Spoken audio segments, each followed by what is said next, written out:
What's going on? Welcome to today's video. My name is Colton. Today we're going to be demonstrating and talking about how to hang your snowboard to a wall. Now the products that I used in this video are actually from HangTimeUSA, and I'll put a link down below in the description so you can go check them out. If you want to see more project videos that we've completed in the past, go ahead and click on this link right up here. If this is your first time here checking out this video or our channel, we ask that you'd subscribe. The reason for that is we demonstrate and review products on how you can turn your house into a home. The amount of time that it took me to hang one snowboard was anywhere from 10 to 15 minutes, so let's get started. The tools that I use for this project are a ladder, a drill, and a measuring tape. If you don't have a drill, you can also just use a screwdriver. Pick a spot that you want those snowboards to be hanging. These mounts are actually designed to hug a wider part of your board, so you're going to slip the narrow part of your board into the mount and then slide it down to that wide part, and it's going to hug that wide part. So you want to make sure that you're picking a wide section of the board, likely underneath your binding, to then hang from. Measure from the top of your board to that point on where you want the board to be hanging from,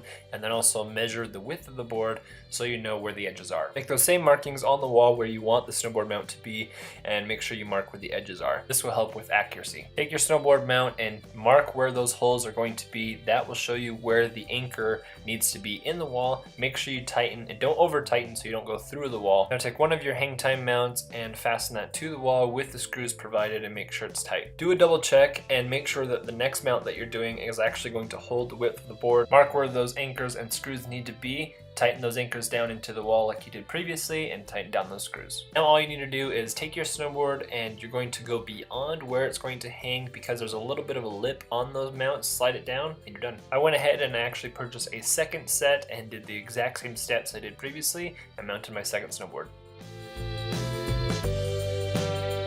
If you want to see more projects that'll help you turn your house into a home, go ahead and click on this link right here, and make sure you don't forget to click on this link so you don't miss out on future project videos or even review videos that we have in the pipeline. Be sure to check out our Facebook and Instagram pages that you'll find right here. If you have any questions or comments, make sure you do so down below, or even if you want to share your products or other tips or tricks that you use to hang your snowboard, go ahead and do so down below, and thanks for watching.